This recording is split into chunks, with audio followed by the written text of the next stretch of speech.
Merci, chers téléspectateurs, d'être au rendez-vous de ce nouveau Mag des Sports. Au menu de notre émission, le handball, la boxe et le football. Achille Zikutoto et Marvin Sondé seront avec moi sur le plateau pour débattre. Restez avec nous, une petite pause et on se retrouve juste après. Après plusieurs batailles juridiques au niveau de la CECAS, l'Assemblée générale élective de la FECOHAND a été reprogrammée le 16 août prochain au siège du comité olympique. Après le retrait du président sortant Yann Aïssa, les deux candidats validés par la commission électorale sont Linda Noumazalaï et Alisen Dzikou, qui a tenu d'ailleurs une conférence de presse le lundi 11 août que je vous propose de suivre maintenant. Lorsque une décision ne vous plaît pas, vous exercez le recours dans le délai requis par la loi. Donc, si d'aventure, si par extraordinaire, si par hypothèse invraisemblable, même inadmissible, que la CECAS venait à se dédire, ce qui est tout à fait irresponsable, mais la voie de recours, c'est l'appel qu'on va exercer dans le délai de 8 jours. Maintenant, pour empêcher que tout cela avance, il y a en République du Congo, comme dans tous les pays du monde, les garants de l'exécution des décisions de justice, qui ont des prérogatives régaliennes de suspendre en attendant la résolution du problème. La charge, la mission de la mise en place d'une nouvelle commission électorale indépendante a été conférée au Comité national olympique congolais, pas la Fédération internationale de handball, non. C'est clair. Dans le souci organisationnel, le Comité olympique national congolais a jugé bon que la commission soit présidée par un membre de la Fédération internationale. Mais de là à dire que la Fédération internationale de handball va s'arroger des prérogatives dévolues au Comité national olympique, c'est contraire à la sentence de la CECAS. Voilà. Donc, on peut procéder au remplacement du président et garder les mêmes membres, hein, parce qu'il s'agit ici d'une commission électorale indépendante ou changer tous les membres. Parce qu'on ne peut pas participer à une réunion où la décision doit être prise de façon collégiale et un président qui s'attribue toutes les missions en violation même de l'impartialité et en violation même du principe de collégialité. Et déjà là, voyez-vous que c'était un comportement inadmissible. Inadmissible. Changeons maintenant de sujet pour parler boxe. Reçu il y a quelques jours par le ministre des Sports en présence du président de la CECAS, Maître Kaboul, au sorti de cette réunion.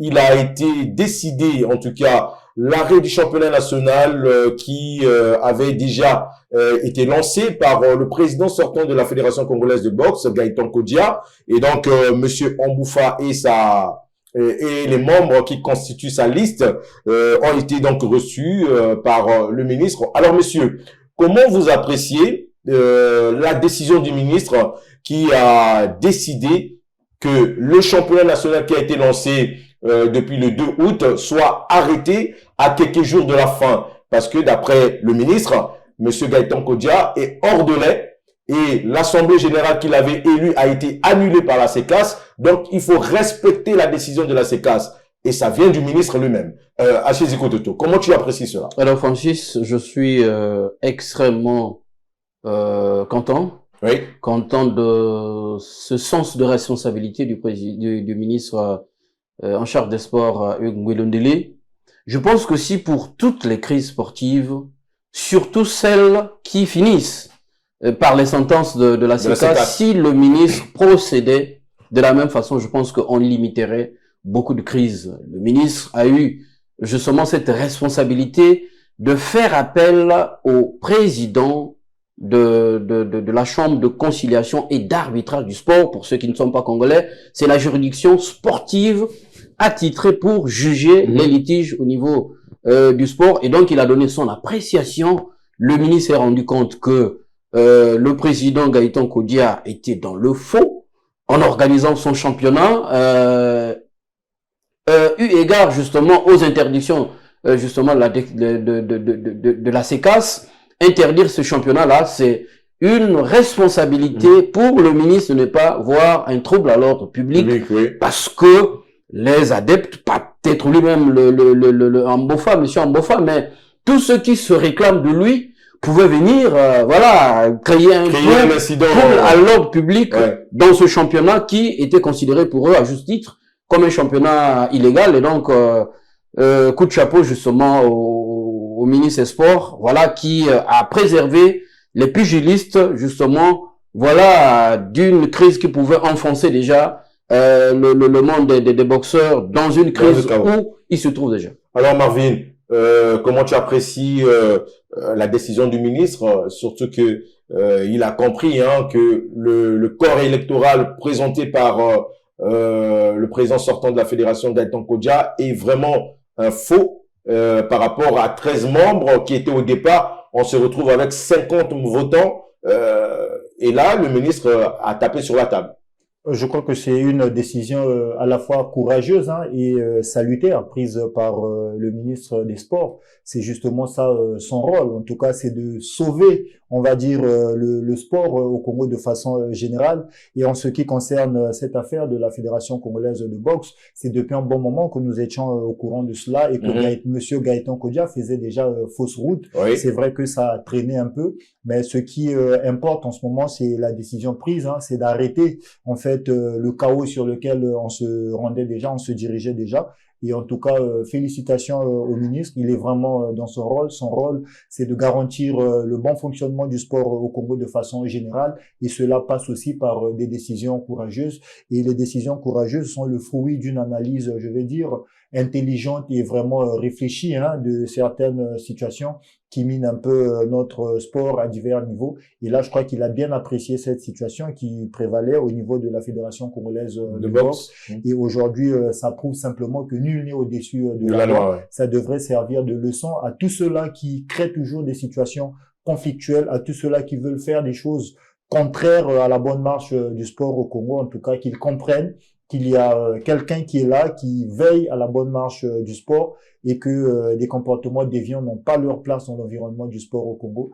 Et donc, nous encourageons le ministre à continuer dans cette lancée parce que, hormis la boxe, il y a d'autres disciplines. Il y a d'autres disciplines aussi qu'on n'arrive pas à trouver des solutions. Situation. Donc, il est grand temps pour lui de s'impliquer en chair et en os pour prendre les décisions qui s'imposent. En tout cas, bon vent à la boxe et on espère que d'ici quelques jours, ça va se dénouer. Et on aura peut-être du nouveau dans cette affaire. Ouvrons à présent, mesdames et messieurs, la page football avec la première édition du tournoi de football contre la délinquance juvénile, remportée en U13 par l'Académie Asitou de Igné, 1-0 face à FC Wesso, et en U20 par l'Interclub qui a battu 1-0 l'Académie de Diri. Les détails dans ce reportage du service des sports de Vox TV. Suivez. L'Académie Asitou d'Igné, vainqueur de la finale des U13 face à Mamelik de Wesso par le score d'1-0, remporte cette première édition du tournoi de football de sensibilisation contre la délinquance juvénile organisé par le club Omnisport de Brazzaville et le commandement des forces de police. En catégorie des -20, ce sont les jeunes de l'Interclub qui ont eu raison de ceux de l'Académie de Djiri par le même score d'1-0. Les deux capitaines ont, au-delà du résultat final, remercié les organisateurs et appelé les autres jeunes à pratiquer le football pour s'éloigner des milieux de l'incivisme. À domicile, c'était pas vraiment facile. Bon, partout, surtout sur notre propre terrain, c'était pas vraiment facile. Je dirais ceci à la jeunesse, de ne pas se laisser dans les rues, porter dans les rues, mais de jouer au foot. Ça va nous emmener loin. Déjà, le football se joue dans les petits détails, c'est ça en fait. contre l'Inter. L'Inter est une équipe très très compétitive, l'Inter est une équipe forte. On a essayé de tenir le coup à cause d'une très petite erreur dans la surface. On a procédé un penalty, on nous a marqué sur le penalty. Mais on n'a pas mal joué, on a bien joué, mais ça n'a pas marché. Vu que le football, il y a un perdant, un gagnant, comme je l'ai dit. Nous étions des perdants. On l'accepte et on continue. On reviendra fort. C'est une très bonne initiative. Ça aide beaucoup de jeunes à se retrouver. On a vraiment aimé parce que ça nous a aidé à nous rapprocher encore un peu plus parce que le football, comme on dit toujours, ça vit les peuples. Donc, ce que je peux dire, c'est que s'ils pouvaient encore refaire ce genre de tournoi pour plusieurs éditions de ce tournoi, ça va beaucoup nous aider les jeunes. Outre les trophées et les enveloppes remis aux meilleures équipes et joueurs, tous les joueurs des équipes des U13 ont également reçu des kits scolaires pour la prochaine rentrée scolaire 2025-2026. Rapidement, un mot sur ce tournoi. On a trouvé quand même beaucoup de jeunes, surtout ceux qui sont revenus de Wesso. Il y a du talent dans cette équipe. Achille Zikototo, rapidement, une petite analyse de ce tournoi. Alors, lorsqu'on parle de jeunesse, c'est toujours bien parce que là, on a associé et le sport et l'éducation, eu égard justement aux catégories, notamment celle des U13. D'ailleurs, à la fin, et dans les images, on a vu comment les élèves ont été récompensés. Oui. C'est une association, une jeune association justement. Le club Omnisport de Brazzaville. Omnisport de Brazzaville, en collaboration avec le commandement des forces de police. D'ailleurs, le commandant des forces de police lui-même, le général Obami Fissitou, était là d'ailleurs pour émettre. C'est donc la thématique cadre avec les déviances auxquelles certains enfants se livrent. C'est une façon de les appeler à considérer le sport comme la thérapie, l'occupation qui va les empêcher justement de sombrer dans la délinquance. Dans la délinquance, et ça a permis aussi, voilà, qu'ils soient les messagers, ces jeunes, lorsqu'ils rentrés dans leur quartier, dans leur localité respective, comme ceux de Wesso, de Wesso, d'aller faire comprendre aux autres que bon, nous étions en face du numéro 1 de la police au niveau national. Il nous a dit attention, allons-y à l'école, pratiquons le sport, évitons le banditisme, voilà, tout ce qui est contre justement notre évolution psychologique, intellectuelle et sportive. Alors Marvin, une petite analyse rapide par rapport à ce tournoi qui était justement dédié aux jeunes pour éviter la délinquance, tout ce qui est Kuluna et ainsi de suite. Exactement. Je crois qu'on est dans un environnement où on a besoin de telles initiatives. Vous savez que le sport, c'est un vrai véhicule de valeur. Donc, le fait déjà d'avoir touché le football comme, on va dire, canal par lequel on doit essayer de sensibiliser la jeunesse contre tout ce qui est, délinquance juvénile, tout ce qui est banditisme. Je crois que c'est vraiment bien réfléchi. Notre jeunesse en a vraiment besoin. Et tous ceux-là qui ont pris part à ce tournoi sont d'office des ambassadeurs de cette philosophie justement qui met en avant, on va dire, l'intérêt de préserver, on va dire, la paix, la quiétude, en luttant contre toutes ces déviances, contre toute forme de violence au sein de la jeunesse. Mais l'autre bénéfice que je vois aussi derrière cette initiative, c'est l'aspect sportif, parce que il y a pas seulement, ça ne se limite pas seulement à la sensibilisation, mais les jeunes qui se sont mis en exergue ont aussi montré leur talent. Hein. Ça permet aussi derrière cette initiative de pouvoir aussi détecter des talents. Jeunes joueurs. Donc, pour moi, c'est vraiment bénéf. C'est un événement qui fait gagner à deux niveaux. Il y a d'abord la sensibilisation contre le banditisme, et aussi il y a cette la détection, possibilité de donner aux jeunes la possibilité, on va dire, de mettre en avant leur talent, et puis à travers cela, les aider aussi à progresser au sein de notre société. Ok, on reste dans le football pour parler rapidement de AC Lopar et de Asoto, qui connaissent dorénavant leur adversaire. En ce qui concerne AC Lopar, c'est donc Black Bulls du Mozambique qui sera en face d'eux, et pour les Calices d'Otoho, c'est donc 1er d'Agosto d'Angola. Alors, messieurs, rapidement, les chances de ces deux équipes par rapport à leur adversaire pour ce premier tour préliminaire. Achiziko Toto. C'est difficile d'évaluer ces chances. Je pense que ils devront rencontrer d'ici là FC, je crois, Mounana du Gabon, ouais. Aussi qui est engagé en compétition africaine. Ça serait déjà bien. Oui. Mais là où je me pose toutes les questions, c'est du côté d'AC Léopard qui, officiellement, les informations, n'a pas encore commencé avec les entraînements et ça m'inquiète un peu. Marvin, rapidement. Vous savez, tant qu'un match de football n'est pas encore joué, hein, on a toutes les chances à sa disposition. Mais pour Otto, je crois que c'est un peu compliqué à mon avis parce qu'ils vont rencontrer une équipe angolaise qui est déjà habituée, on va dire, à ce genre de compétition. C'est une équipe qui est prête à tout moment. C'est une équipe qui n'a pas de souci d'argent. C'est une équipe dont les joueurs sont dans des très bonnes conditions, on va dire, pour prendre part à de telles compétitions. Voilà. Maintenant, du côté de Léopard, l'adversaire, il est à sa portée. Maintenant, ce qui pourrait être préjudiciable pour Léopard, c'est justement son manque de préparation. Parce que vous pouvez jouer contre un plus faible, mais quand vous ne prenez pas toutes les précautions pour faire un bon match, vous pouvez passer à côté du match. Et donc, il est temps déjà pour Léopard de vraiment se réveiller parce que le temps qui passe ne passe pas en sa faveur, parce que la compétition ne pardonne pas. Et puis, quand vous perdez déjà d'entrée comme ça pourrait déjà vous condamner même pour la manche retour. Donc, il est temps déjà pour eux de mettre tout en place pour bien entamer leur compétition. Bouclons cette émission avec le Chan où les Diables Rouges A-Prime ont réalisé une très bonne entame de cette compétition en faisant un match nul, un but partout avec le Soudan. Alors, messieurs, nous avons quand même eu des sueurs froides lors de cette compétition, lors de ce match, je voulais dire, parce que les Diables Rouges étaient menés 1-0 jusqu'à au moins à la 96e, je pense. Et puis, il y a eu l'égalisation. Marvin, comment tu as apprécié ce match nul?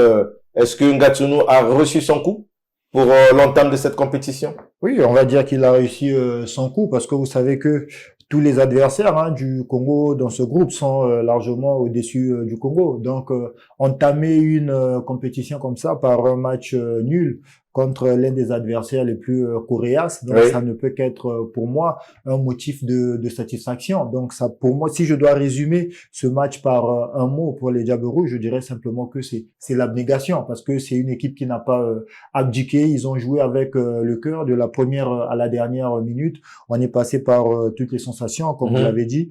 On a égalisé, même si dans le fond il y avait peut-être pas un système de jeu bien rodé, bien huilé, mais ce qui comptait, c'était de ne pas perdre.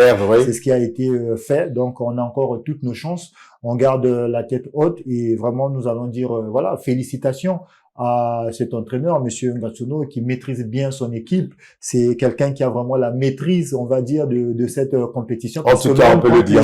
Les pronostics, sont contre lui. Il prouve toujours le contraire. Donc, il a vraiment cet esprit de gagne. Il a cette intelligence pour toujours pousser de l'avant ses poulains. Et cet esprit, on en a vraiment besoin au sein de cette équipe des Diables Rouges. Achille Toto, ton analyse de toi par rapport à cette rencontre, parce que personne ne mettait une pièce sur le Congo sur ce match au départ, parce que vu ce que nous avons connu, et en tout cas on ne voyait pas les Diables Rouges faire ce résultat, et on est même passé tout près de la victoire avec ce but qui a été refusé par l'arbitre central à cause d'une main.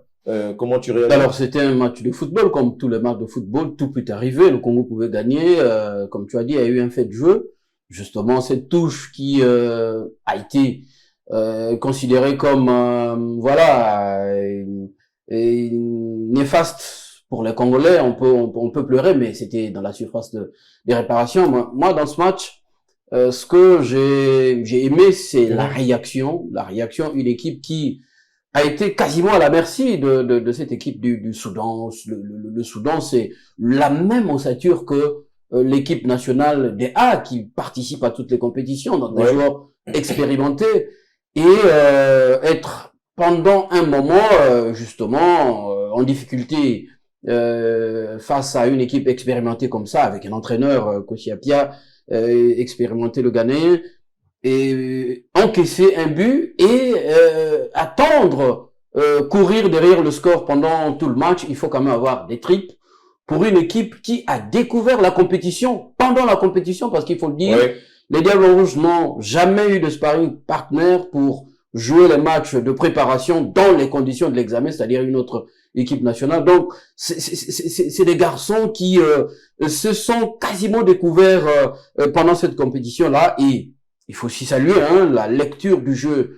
de Barthélémy Ngatsono, puisque le buteur vient quand même du bon de touche. Ouais. Et donc, ça donne beaucoup d'assurance, beaucoup de confiance. Je pense que c'est avec l'humilité, la même niaque, la détermination, mais il faut désormais rester humble, croire en ses chances, parce que lorsqu'on passe à côté d'une victoire sur une décision arbitrale, même si moi je trouve que c'est pas scandaleux que l'arbitre ait justement sifflé, mais il pouvait aussi ne pas siffler parce que c'était pas une touche criarde. Et donc là, ça leur met dans des bonnes dispositions, et donc la suite. Voilà, là, désormais, je mets ma pièce sur le Diable Rouge pour sortir au moins de ce groupe. Comme certains qui sont de l'autre côté de la régie, qui vont sûrement parier sur les Diables Rouges pour le prochain match. Ce que je voudrais ajouter, hormis l'impact du coach sur ses résultats, à travers justement sa lecture et sa connaissance des joueurs, mais il y a aussi, je vais dire, la volonté de chacun des joueurs. Parce que vous savez qu'une telle compétition, le CHAN, c'est une vraie vitrine. Certains joueurs veulent se vendre, sachant qu'il y a beaucoup de recruteurs sur place. Exactement. Et il y a cette volonté-là de montrer de quoi on est capable aussi pour taper justement dans l'œil d'un recruteur et puis pour avoir un peu une chance d'aller évoluer ailleurs, pourquoi pas. Mais d'ailleurs ce que Ngatsono avait dit lors de la conférence de presse, que ces enfants-là doivent d'abord voir leur carrière, parce que si on regarde tout ce qui est autour, ben voilà, ça peut décourager. Exactement. Mais qu'il ait l'objectif que c'est une occasion peut-être pour nous de nous faire des carrières et en même temps, doublement, de faire honneur aussi à notre pays. Exactement. En tout cas, c'est par là que nous mettons fin à cette émission. Merci à vous de nous avoir suivis. Bonne suite au programme avec Vox TV. Au revoir et à la prochaine.